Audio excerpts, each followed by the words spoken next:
नमस्कार दोस्तों। इससे पिछले वाले वीडियो में हम लोग सीएनटी एक्ट के चैप्टर नंबर 3 को एमसीक्यू के माध्यम से रिवाइज किए थे। इस वीडियो में हम लोग चैप्टर नंबर 4 जो कि रिलेटेड है अधिभोगी रैयत से, और इसमें सेक्शन 16 से 36 आते हैं, इसको एमसीक्यू के माध्यम से रिवाइज करने वाले हैं। इसी थंबनेल पे हम मिशन जेपीएससी का जो प्लेलिस्ट बना हुआ है उसमें इस टॉपिक को बहुत ही आसान शब्दों में समझाए हैं। उम्मीद करते हैं उस वीडियो को आप देख लिए होंगे, उसके बाद ये एमसीक्यू सीरीज वाले वीडियो को आप देख रहे हैं। सारे PPT, notes, mind map, test सभी ऐप पे आपको लोग को मिल जाएंगे। ऐप का लिंक जो है वो डिस्क्रिप्शन में दिया गया है। चलिए देखते हैं चैप्टर 4 में कौन कौन से मुख्य प्रावधान है जिससे सवाल बनाए जा सकते हैं। तो यहाँ पे कुछ एमसीक्यू आप लोगों को बताया जा रहा है। इसमें 4 ऑप्शन आपको बताए जाएंगे। आप सोचिए कि इसका क्या सही आंसर होगा और देखिए कि आप सही सोच पा रहे हैं या नहीं। तो सबसे पहला सवाल है, सेक्शन 16 का सब सेक्शन 1 के अनुसार ऑक्यूपेंसी राइट कब बना रहता है। तो यहाँ पे सेक्शन 16 को कोट किया गया है और पूछा जा रहा है कि किसी जमीन पे या किसी होल्डिंग पे कब आपका ऑक्यूपेंसी राइट बना रहता है। केवल 12 वर्षों की खेती करने पर, केवल पट्टा होने पर यानी लीज होने पर, यदि 1908 के पहले से ऑक्यूपेंसी राइट रखता हो और भले 12 वर्ष की खेती ना हो तो भी, और केवल न्यायालय के आदेश पे। देखिए यहाँ पे अगर आप पढ़े भी होंगे तो भी 2 ऑप्शन पे आप फंस सकते हैं, ऑप्शन ए और ऑप्शन सी पे। क्यों? क्योंकि यहाँ पे सीधे सीधे लिखता है केवल 12 वर्षों की खेती करने पर। तो अभी आप लोग अगर उस वीडियो को देखे होंगे तो वहाँ पे 12 वर्ष हो सकता है आपको याद हो गया होगा कि 12 वर्ष अगर कोई खेती करता है किसी जमीन पे तो उसको सेटल्ड कर दिया जाता है और बाद में उसको ऑक्यूपेंसी राइट दे दिया जाता है। ये चीज हम लोगों को याद रहता है अगर हम लोग थोड़ा भी सीरियस होके पढ़ते हैं तो। लेकिन यहाँ पे एक वर्ड यूज किया गया है, केवल। तो क्या केवल यही एक तरीका है जिससे किसी होल्डिंग पे आप ऑक्यूपेंसी राइट पा सकते हैं? बिल्कुल नहीं। शुरुआत में ही सेक्शन 16 के सब सेक्शन 1 में ही क्लियर किया गया है, यदि 1908 से पहले, मान के चलिए 1900 का समय है और इस जमीन पे, इस गांव का कोई एक जमीन का टुकड़ा है जिसपे आप ऑक्यूपेंसी राइट रखते हैं।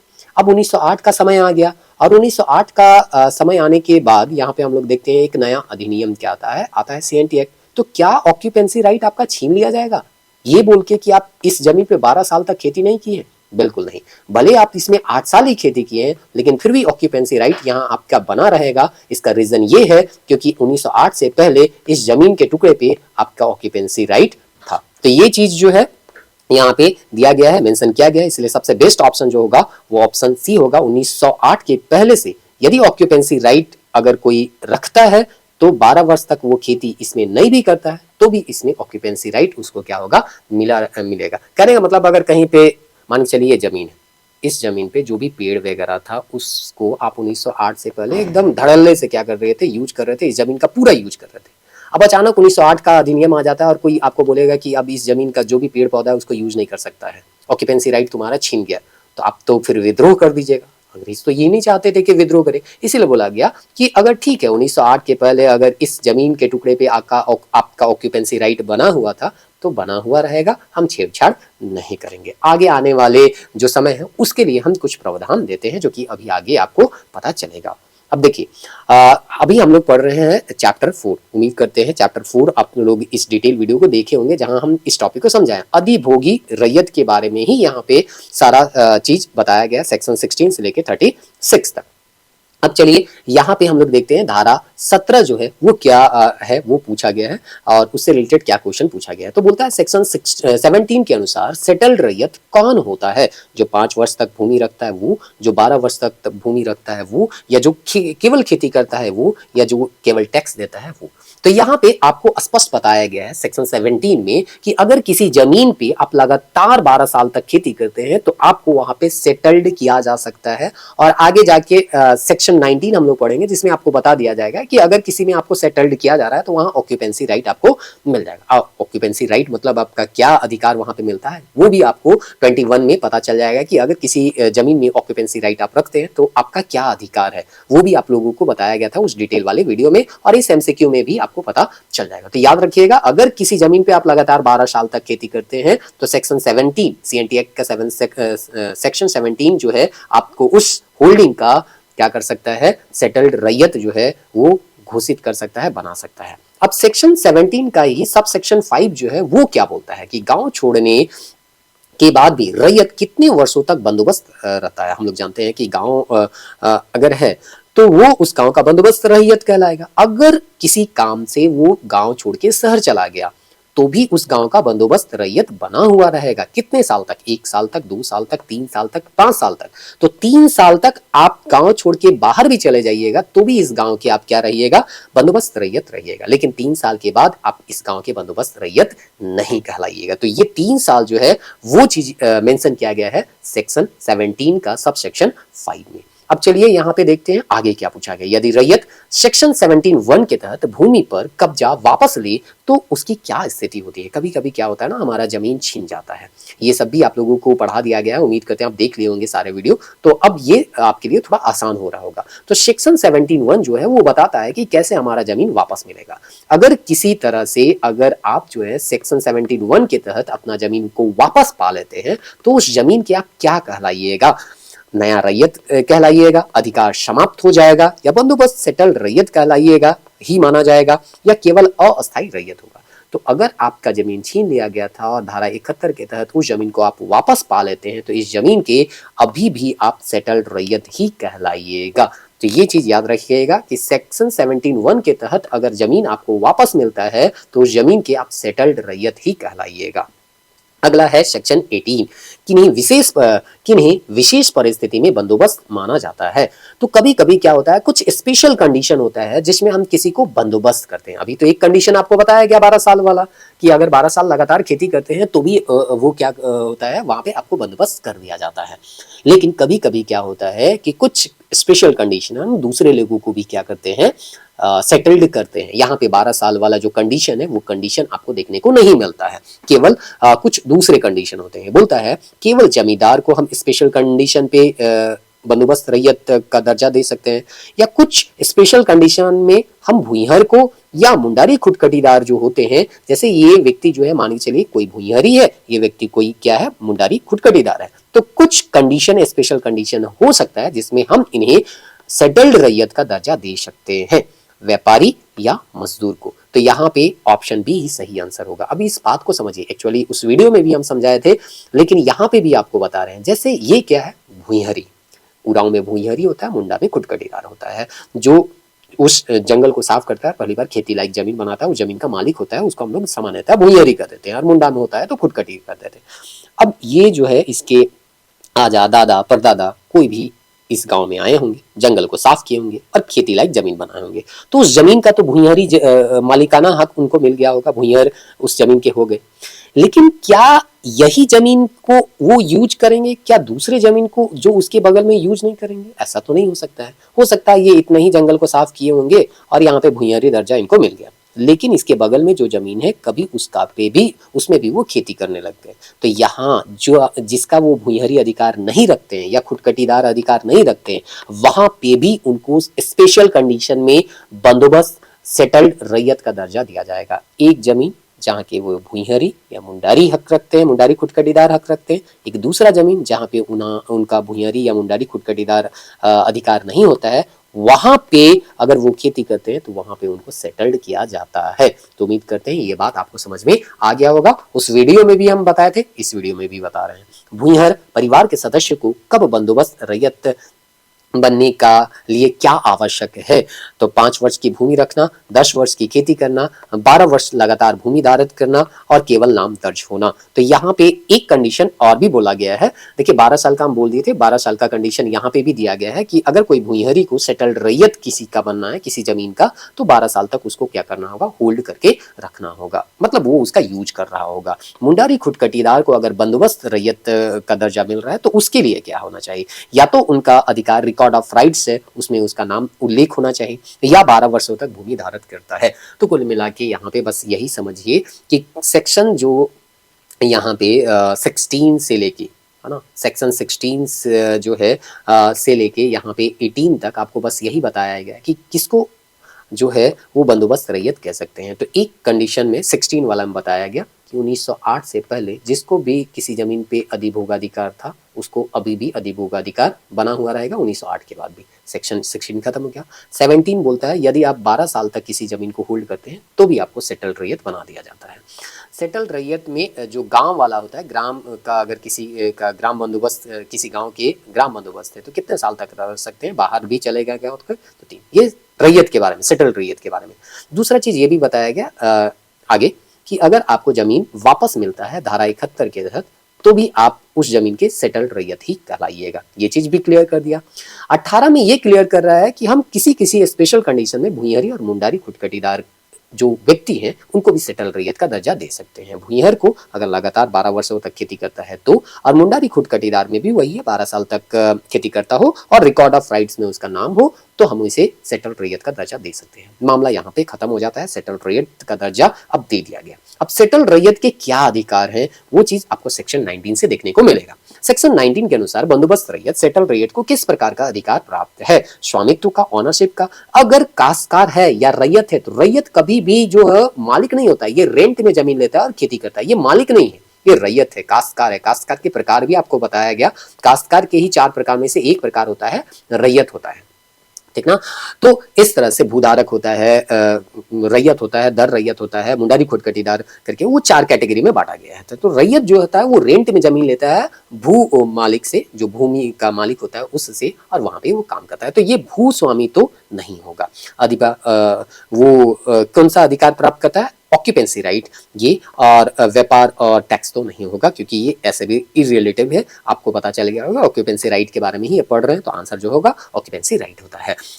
तो याद रखिएगा सेक्शन 19 बताता है अगर किसी जमीन पे किसी को बंदोबस्त किया गया है तो उस जमीन का वो ऑक्यूपेंसी राइट मिलेगा। तो अभी आपको सेक्शन 16 से 17 तक बताया गया कि कौन कौन किस जमीन पे ऑक्यूपेंसी राइट रखते हैं, और लास्ट में 19 में आके बता दिया जिसको जिसको सेटल्ड रैयत जो है हम सेटल्ड रैयत किसको किसको बना सकते हैं। ये 16 से लेके 17 तक बताया, 16 माफ कीजिएगा 16 से 18 तक ये बताया गया कि कौन कौन सेटल्ड रैयत हो सकता है, और 19 में बताया गया कि सेटल्ड रैयत को ऑक्यूपेंसी राइट मिलेगा, और ऑक्यूपेंसी राइट नहीं मिलेगा तो फिर उसको फायदा ही नहीं मिलेगा उस जमीन का, ठीक ना।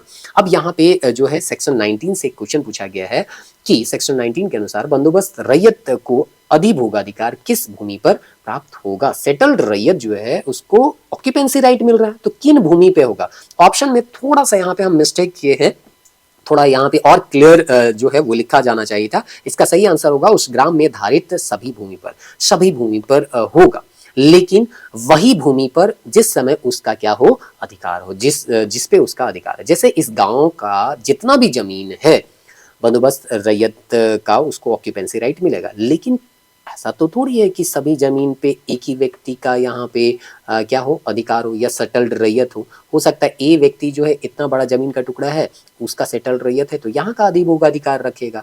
यही जो है इस जमीन का टुकड़ा अगर कोई बी व्यक्ति है तो यहाँ का अधिभोगाधिकार रखेगा। अगर इस जमीन का टुकड़ा का कोई सी व्यक्ति मालिक है, नहीं बंदोबस्त रैयत है तो यहाँ का ऑक्यूपेंसी राइट रखेगा। तो ये चीज यहाँ कहना चाह रहा था, वही चीज सेक्शन 19 में लिखा भी हुआ है।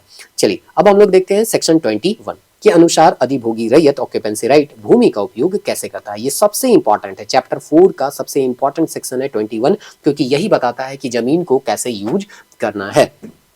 तो ये काफी लंबा चौड़ा भी है। तो चलिए देखते हैं इससे कितने प्रश्न बनाए गए हैं। तो सबसे पहला प्रश्न तो यही पूछा जा रहा है कि अधिभोगी रैयत जो ऑक्यूपेंसी राइट है भूमि का उपयोग कैसे कर सकता है? केवल सरकारी आदेश से कर सकता है, केवल न्यायालय की अनुमति से कर सकता है, लोकल कस्टम या ऐसी रीति जिससे भूमि का मूल्य कम न हो ऐसे कर सकता है, या व्यापार के लिए कर सकता है। तो आप लोगों को बताया गया था सेक्शन 16 से लेके 18 तक कि बंदोबस्त रैयत कौन होगा, कैसे कोई जमीन का कोई भी व्यक्ति बंदोबस्त रैयत बन सकता है। ये 16 से 18 तक बताया गया। 19 में बताया गया कि अगर किसी को हम सेटल्ड रैयत बनाए हैं तो उस जमीन का वो ऑक्यूपेंसी राइट रखता है, और 21 बताता है कि ऑक्यूपेंसी राइट रखता है तो वो क्या क्या अधिकार, ऑक्यूपेंसी राइट मतलब उसमें बहुत सारे अधिकार होंगे ना, जैसे मौलिक अधिकार में कई सारे अधिकार हैं, तो ऑक्यूपेंसी राइट जो है इस अधिकार के अंतर्गत, अधिभोगाधिकार के अंतर्गत क्या क्या अधिकार आते हैं। सबसे पहला अधिकार है कि जो लोकल कस्टम है, जो आपका परंपरा जो वहां पे चलता आ रहा है उसके अनुसार अगर कुछ कोई भी काम अगर आप उस भूमि पे करते हैं जिससे उस भूमि का मूल्य का ह्रास नहीं होता है, उस भूमि का वैल्यू नहीं गिरता है, तो आप उस भूमि को क्या कर सकते हैं, यूज कर सकते हैं। यहाँ पे गवर्नमेंट का आदेश लेना या कोर्ट का आदेश लेना कोई जरूरी नहीं है। जैसे ये किसान है, अब एक किसान जो है यहाँ पे हल चला रहा है और माना जाता है कि परंपरा से कि हल चलाना है और वहां पे क्या करना है, खेती करना है। तो यहाँ पे ये नहीं माना जाएगा कि भूमि का यहाँ पे ह्रास हो रहा है, इसका परंपरा यह है। यहाँ पे ये सीढ़ीदार खेती यहाँ पे ये लोग कर रहे हैं, तो इनका परंपरा में इसी प्रकार का खेती करना है। तो अगर ये लोग इस प्रकार का खेती यहाँ पे कर रहे हैं तो कोई भी इनलीगल काम यहाँ पे ये नहीं कर रहे हैं, इनको ये अधिकार मिला हुआ है। तो कुल मिला के याद रखिएगा, आपके एरिया में जो भी परंपरा से चलते आ रहा है कृषि करने का तरीका, अगर उस तरीके से या जमीन को यूज करने का जो तरीका परंपरागत रूप से आ रहा है, उस तरीके से अगर आप उस जमीन का यूज करते हैं तो माना जाएगा कि आप उसमें अधिभोग जो है आप सही तरीके से उसको अधिभोग कर रहे हैं या उसका अधिकार का यूज कर रहे हैं। दूसरा चीज ये भी ध्यान रखना है कि भूमि का मूल्य ह्रास नहीं होना चाहिए। मतलब ऐसा नहीं कर देना है उस जमीन को कि दूसरा आप तो उसमें क्या किए हुए हैं, रेंट लेके लिए हुए हैं, तो ऐसा भी उस जमीन को नहीं कर देना है कि अगला कोई रैयत आएगा तो वो उसके लिए कुछ काम का बचा हुआ ही नहीं रहे। ऐसा नहीं करना है, ठीक ना। चलिए, तो अब हम लोग देखते हैं सेक्शन 21 का अगला पार्ट। तो सेक्शन 21 का सब सेक्शन 1 का ख जो है उसके अनुसार भूमि के उपयोग में कौन सी शर्त जो है वो आवश्यक है। भूमि का अधिक दोहन करना है, भूमि का वैल्यू तात्विक रूप से हर्षित न हो, केवल फसल उगाई जाए, केवल भवन बने। तो यहाँ पे बोला जा रहा है कि जो वैल्यू है जमीन का इस तरह से यूज करना है कि जो वैल्यू है वो जमीन का वो ना गिरे। मतलब इस बार आप लहलहाता हुआ यहाँ पे फसल देख रहे हैं, अब दोबारा इस जमीन को ऐसा नहीं कर देना है कि यहाँ खेती करना ही संभव नहीं है, गड्ढा उड्ढा करके छोड़ दिया, मतलब खेती लायक जमीन ही नहीं बताए, तो इसका मूल्य जो है हर्षित नहीं होना चाहिए। ये चीज जो है सेक्शन 21 के सब सेक्शन 1 के ख में बताया गया है। सेक्शन 21 के सब सेक्शन 2 के अनुसार निम्न में कौन सा कार्य भूमि के मूल्य को हर्षित नहीं माना जाएगा। मतलब अब ये भी तो हो सकता है कि किससे आप जो है ये कहिएगा कि इससे जमीन का जो मूल्य है वो कम हो रहा है और इससे जमीन का मूल्य कम नहीं हो रहा है, ये कैसे तय कीजिएगा। तो वो चीज भी क्लियर किया गया है। यहाँ पे बोला जाता है कि भूमि को बंजर बनाना, ईंट और खपड़ों का निर्माण घरेलू उपयोग के लिए, भूमि को छोड़ देना, केवल व्यापार करना। तो भूमि को अगर बंजर बना दीजिएगा तो उसमें खेती कैसे करेगा, तो ये तो ऑप्शन होगा नहीं, क्योंकि ये माना जाएगा कि इससे आप उस जमीन का मूल्य को क्या कर रहे हैं, हर्षित कर रहे हैं, उसका मूल्य आप गिरा रहे हैं। भूमि को छोड़ दीजिएगा, ये तो कोई माने मतलब होता नहीं है। व्यापार करना, ये भी कोई माने मतलब नहीं है। तो यहाँ पे ऑप्शन बी जो है सही आंसर होगा। अगर आप ईंट बनाते हैं, खपड़े बनाते हैं, लेकिन वो खपड़ा और ईंट जो है वो किसके लिए बनाते हैं, निर्माण घरेलू उपयोग के लिए बनाते हैं। मतलब यहाँ पे ईंट दिख रहा है, यहाँ पे खपड़ा है, अगर ये सबका, ये भी खपड़ा है, ये सबका आप निर्माण करते हैं, लेकिन ये निर्माण क्यों किया जा रहा है, अपने घरेलू यूज के लिए। अगर व्यापार के लिए कीजिएगा तब वो जो है इस कानून का क्या हो जाएगा, उल्लंघन हो जाएगा। लेकिन अगर घरेलू यूज के लिए करते हैं तो ये अधिकार आपको दिया गया है। तो ऑक्यूपेंसी राइट के आधार पे आप ये कह सकते हैं कि इस जमीन का जो मिट्टी है उससे हम ईंट बना सकते हैं, खपड़ा बना सकते हैं, लेकिन इस ईंट और खपड़े का उपयोग केवल और केवल अपने घरेलू उपयोग के लिए ही करना है, निजी उपयोग में ही इसको लाना है, व्यापार नहीं करना है या ईंट बना के बेचना नहीं। अगर बेच दीजिएगा तो फिर जो है ये सीएनटी एक्ट का सेक्शन जो 21 है उसका उल्लंघन माना जाएगा। अब 21 का ही 2 जो है सब सेक्शन के अनुसार तालाब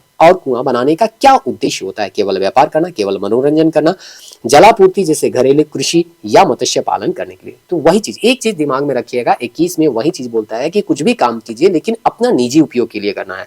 व्यापार के लिए कीजिएगा तो ये चीज जो हो जाएगा गलत हो जाएगा। तो यहाँ पे आप क्या बनाते हैं, तालाब बनाते हैं, आपका घर यहाँ पे है, यहाँ पे तालाब बनाते हैं, मछली वगैरह सब आप क्या करते हैं, पालन करते हैं, और घरेलू कार्य के लिए ही इसको यूज कर रहे हैं, सिंचाई वगैरह के लिए भी आप क्या करते हैं, यूज करते हैं, या पीने वगैरह के लिए भी यूज करते हैं, तो आप जो है कोई भी गलत कार्य नहीं कर रहे हैं। तो जलापूर्ति के लिए जैसे घरेलू कृषि या मत्स्य पालन के लिए कर रहे हैं तो माना जाएगा कि आप जो है किसी कानून का उल्लंघन नहीं कर रहे हैं। ये अधिकार आपको ऑक्यूपेंसी राइट के तहत दिया गया है।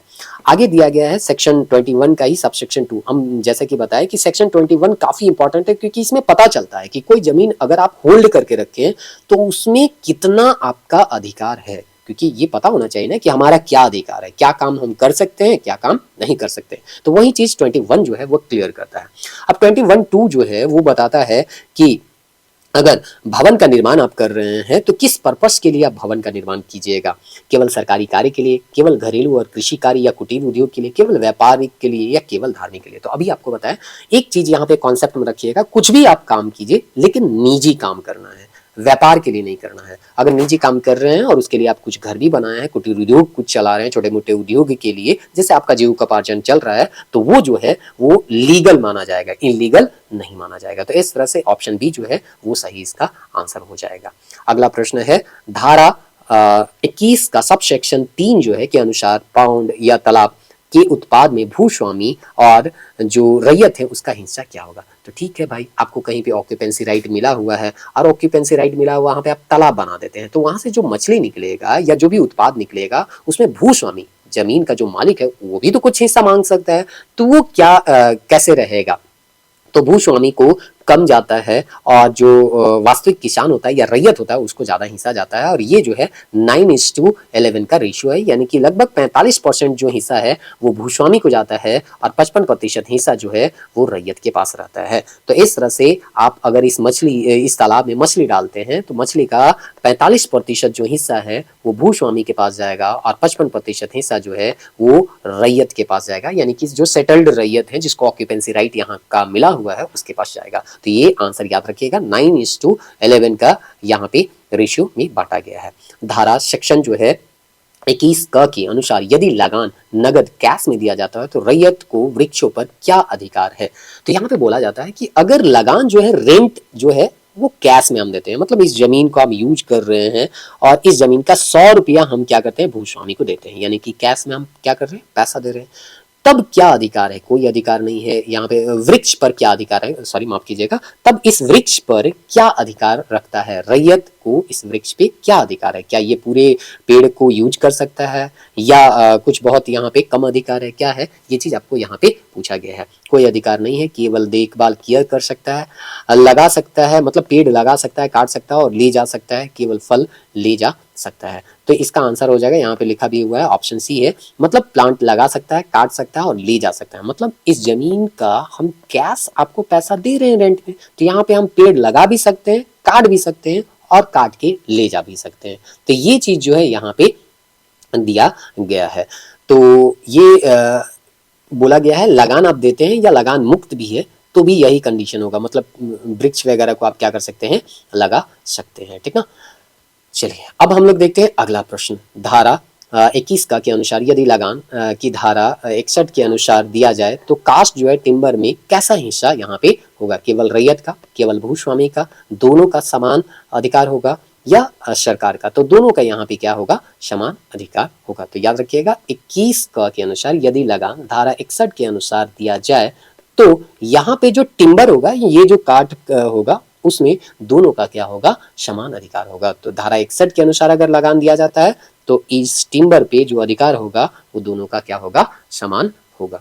अगला प्रश्न है सेक्शन 21A के अनुसार वृक्षों के उत्पाद में भूस्वामी, लैंडलॉर्ड और रैयत का क्या हिस्सा होगा? अगर कोई यहाँ पे जमीन पे क्या कर रहा है, खेती कर रहा है या फल का यहाँ पे उत्पादन हो रहा है या सब्जी का भी उत्पादन हो रहा है, तो इसमें फूल फल में या अन्य जो उत्पाद है उसमें क्या यहाँ पे इसका मतलब विभाजन होगा? तो ये भी वही है, 9:11 का ही रेशियो यहाँ पे आपको क्या होगा, देखने को मिलेगा। चलिए अगला प्रश्न देखते हैं। सेक्शन 21 के अनुसार ट्री या बांस काटने के लिए क्या आवश्यक है? तो यहाँ पे दोनों की सहमति जो है वो आवश्यक है। आंसर यहाँ पे लिखा हुआ है, चलिए इसलिए जल्दी जल्दी बता देते हैं। मतलब यहाँ पे बोला जा रहा है कि अगर वृक्ष है या बांस है तो उसको काटने के लिए दोनों की अनुमति, मतलब यहाँ पे सरकार की, सॉरी भूस्वामी के भी अनुमति की आवश्यकता है और जो रैयत है उसका भी। सेक्शन 22 के अनुसार अधिभोगी रैयत को बेदखल कब किया जा सकता है? तो किसी डिक्री के माध्यम से निष्पादन पर निर्धारित आधारों पर, जो भी स्पेशल ग्राउंड है उसी के आधार पे आप किसी को, मतलब लीगली आप किसी को जमीन से हटा सकते हैं, इनलीगली हटा नहीं सकते। उसका भी कारण लगान वगैरह नहीं दीजिएगा तभी आपको वहां से हटाया जाता है। सेक्शन 22 के अनुसार यदि रैयत भूमि का उपयोग अनुचित तरीके से करे तो क्या होगा? अभी 21 में बताया गया कि क्या क्या वो तरीका है जिससे हमको जमीन को यूज करना है। अगर उस तरीका का आप यूज मतलब पालन नहीं कीजिएगा, गलत तरीके से यूज कीजिएगा तो आपको तो जमीन से निकाला जाएगा। तो बेदखली हो सकती है। अगर हम सेक्शन 22 के अनुसार रैयत भूमि का उपयोग अनुचित तरीके से करे तो कहा जाता है उसको हम लोग क्या कर सकते हैं, इजेक्ट कर सकते हैं। तो पूरे 21 में यहाँ पे क्या किया गया, बताया गया कि जमीन को कैसे यूज करना है, और 22 में यहाँ पे बोला गया कि जो भी अधिभोगी रैयत है उसको कुछ कारण से ही हम लोग कुछ सर्टेन कारण है जिस के माध्यम से ही हम उसको निकाल सके, बाकी उसको बेदखल नहीं किया जा सकता है। तो वो क्या क्या कारण है जिसके चलते उसको निकाला जाता है, वो चीज यहाँ पे पूछा जा रहा है।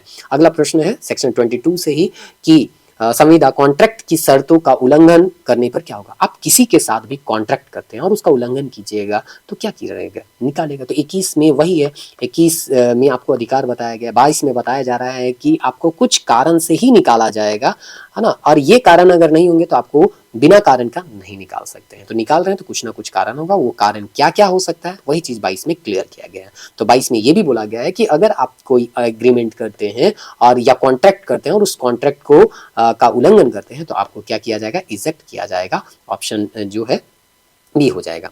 फिर है सेक्शन 23 के अनुसार ऑक्यूपेंसी राइट मृत्यु के बाद कैसा प्राप्त करता है। तो उत्तराधिकार इनहेरिटेंस के रूप में, मतलब अगर इस व्यक्ति का अगर देहांत हो जाता है तो ऑक्यूपेंसी राइट इस बच्चे के पास अपने आप चला जाएगा, यानी उत्तराधिकार बन जाएगा। तो यहाँ पे इस जमीन पे ऑक्यूपेंसी राइट इस व्यक्ति का था, इस व्यक्ति के देहांत के बाद ये बच्चा जो है इस जमीन का ऑक्यूपेंसी राइट प्राप्त कर लेगा। धारा 23 जो है के अनुसार किन परिस्थितियों में ऑक्यूपेंसी राइट समाप्त हो जाता है। जब संपत्ति सरकार को चली जाए तब जो है वो ऑक्यूपेंसी राइट जो है वो समाप्त, मतलब सरकार अधिग्रहण कर लिया इस जमीन को, तो इस जमीन का ऑक्यूपेंसी राइट जो है वो आपका छिन जाएगा। सेक्शन 23 क के अनुसार भूमि के अंतरण के लिए क्या आवश्यक है। 23 क बोलता है कि क्या, तो कभी भी जमीन को अगर हम अंतरित कर रहे हैं तो रजिस्ट्रेशन कराना जरूर। रजिस्ट्रेशन से पता चल जाता है कि जमीन किसका ट्रांसफर किया जा रहा है, क्या नियम कानून के तहत किया जा रहा है, क्या हो रहा है नहीं हो रहा है, वो सब सारा चीज हमको पता चल जाता है। सेक्शन 24 के अनुसार अधिभोगी रैयत की क्या बाध्यता होती है, लगान देना। अगर कोई ऑक्यूपेंसी राइट किसी में रहता है तो उसको भाई लगान देना होगा। रैयत का मतलब ही होता है कि एक ऐसा व्यक्ति जो किसी जमीन पे खेती कर रहा है और वो जमीन जो है वो क्या कर रहा है, रेंट में लेके खेती कर रहा है। तो आप रेंट में लेके अगर खेती कीजिएगा तो आपको पैसा तो या लगान तो देना ही पड़ेगा। ऑप्शन बी इसका सही आंसर है। सेक्शन 24 के अनुसार लगान किस प्रकार का होना चाहिए, अधिक, लो, फेयर और शामिल। इसको तो बिना पढ़े हुए भी कोई व्यक्ति बता सकता है कि कोई भी लगान यहाँ पे अब कानून है, कानून में थोड़ी बोल देगा कि अधिक रख लो या इतना ही कम रख दो कि भूस्वामी को नुकसान हो जाए। वो क्या रखेगा, उचित रखेगा, जो भी फेयर है वही लगान के रूप में रखा जाना चाहिए। तो इस तरह से यहाँ पे बोला गया है 24 में कि लगान जो है वो उचित होना चाहिए। अब लगान जो है के बारे में 25 से लेके आगे जो सेक्शन हम लोग पढ़ेंगे वो सभी जो है वो लगान से ही क्या है, संबंधित है। तो चलिए अब लगान से ही संबंधित चीजें जो हैं आपको देखने को मिलेंगी। लगान से वृद्धि जो है वो 25 से 33 तक आपको देखने को मिलेगा और लगान से कमी जो है वो 33 का से लेके 35 तक आपको देखने को मिलेगा। तो क्या क्या क्वेश्चन है चलिए एक एक करके देखते हैं। 26 के अनुसार इनहैंस्ड रेंट जो है यानी कि जो रेंट बढ़ाया गया है वो इनवैलिड कब माना जाएगा। हम डायरेक्ट यहाँ पे आंसर पढ़ रहे हैं क्योंकि आंसर ऑलरेडी लिखा हुआ है, तो आपको ऐसा भी आपको सही आंसर यहाँ पे देखते ही पता चल जा रहा होगा, तो आंसर को ही समझा दे रहे हैं। जब यह अनुचित, अनफेयर और असामयिक सिद्ध हो जाए, तो अनुचित होगा तो उसको अवैध माना ही जाएगा, या असामयिक होगा तो भी उसको अवैध माना जाएगा। अगला प्रश्न है सेक्शन 28 के अनुसार लगान में वृद्धि के लिए आवेदन किसे दिया जाना चाहिए। तो डीसी को यहाँ पे आवेदन क्या किया जाना चाहिए, दिया जाना चाहिए कि अगर रेंट में किसी तरह से मालिक चाहता है, भूस्वामी चाहता है कि यहाँ वृद्धि करे, तो वो अपनी मर्जी से बढ़ा नहीं सकता है, वो डीसी के पास क्या करेगा, आवेदन देगा। धारा 33 के अनुसार शेविंग का क्या अर्थ है। पुराने अधिकार का जो संरक्षण है, प्रोटेक्शन है, जो मतलब ऑलरेडी एग्जिस्ट करता है, मतलब अगर हमको यहाँ पे कहीं कोई क्या मिला है, अधिकार मिला हुआ है, अगर इसका प्रोटेक्शन करना है तो उसी से संबंधित धारा 33 है। तो इतना क्वेश्चन जो है आपको यहाँ पे देखने को मिला। और भी कुछ क्वेश्चन है जो कि यहाँ पे हम लोग ऐड नहीं कर पाए हैं। क्वेश्चन जो है वो अभी हमको लगता है ये हम 34 क्वेश्चन बताएं। और भी कुछ क्वेश्चन है जो कि आपको ऐप में मिल जाएगा। जैसे एक क्वेश्चन था कि धारा 33 क के अनुसार क्या संभव है, केवल लगान वृद्धि, केवल भूमि विक्रय, लगान में कमी। तो 33 का जो है लगान में कमी का भी क्या करता है, बारे में बात करता है। उसके बाद धारा 34 से संबंधित एक क्वेश्चन था। धारा 34 के अनुसार लगान में कमी के लिए आवेदन किसे दिया जाएगा। तो फिर से वृद्धि के लिए जब डीसी को आवेदन दिया गया था तो कमी के लिए भी किसको आवेदन दिया जाएगा, डीसी को ही। एक क्वेश्चन और था, धारा 36 के अनुसार कब लगान में आगे वृद्धि या कमी पर रोक लगती है, जब रिकॉर्ड ऑफ राइट्स में उसका अथी नहीं है। तो इस तरह से यहाँ पे इससे रिलेटेड क्वेश्चन जो है आप अगर टेस्ट के फॉर्म में बनाना चाहते हैं तो ऐप का लिंक जो है डिस्क्रिप्शन में दिया गया है, ऐप में जाइए, वहाँ पे और भी बहुत सारे टेस्ट जो है आपको मिल जाएंगे। और हो सकता है हमको भी यहाँ पे वीडियो बनाने में लेट हो जाए, तो आप खुद से भी क्या कर सकते हैं, टेस्ट दे सकते हैं। और खुद से जब टेस्ट दीजिएगा तो इसका बेनिफिट जो है आपको ज़्यादा मिलने वाला है। क्योंकि जब हम यहाँ पे 4 ऑप्शन पढ़ते हैं या क्वेश्चन पढ़ते हैं तो आपको लगता है कि हाँ, जैसे आंसर हम बता देते हैं तो लगता है कि ये तो हमको पहले से पता था। लेकिन जब खुद से क्वेश्चन बनाते हैं तब एक्चुअल में पता चलता है कि आप कितना याद कर पा रहे हैं, क्या चीज़ भूल पा रहे हैं। और हम फिर से वही बात रिपीट कर रहे हैं, जिस दिन आप जो है अपने गलती पे काम करना शुरू कीजिएगा, उस दिन आपका इंप्रूवमेंट जो है वो दिखना शुरू होने लग जाएगा। मतलब आपको पता होना चाहिए कि आप क्या भूल रहे हैं, क्या गलत कर रहे हैं। जब आपको पता चल जाएगा कि ये चीज़ आप भूल रहे हैं, तब उसको आप याद करने में अपना समय गवाइएगा। और नहीं, पता ही नहीं चलेगा कि हम जो है क्या भूल रहे हैं, तो आप फिर वो चीज़ को भी टाइम दीजिएगा जिस चीज़ को आप कभी नहीं भूलते हैं। और वो चीज़ को टाइम हो सकता है नहीं निकाल पाइएगा उन चीज़ों के लिए जिसको आप भूल रहे हैं। तो इसीलिए टेस्ट देना बहुत ज़रूरी है।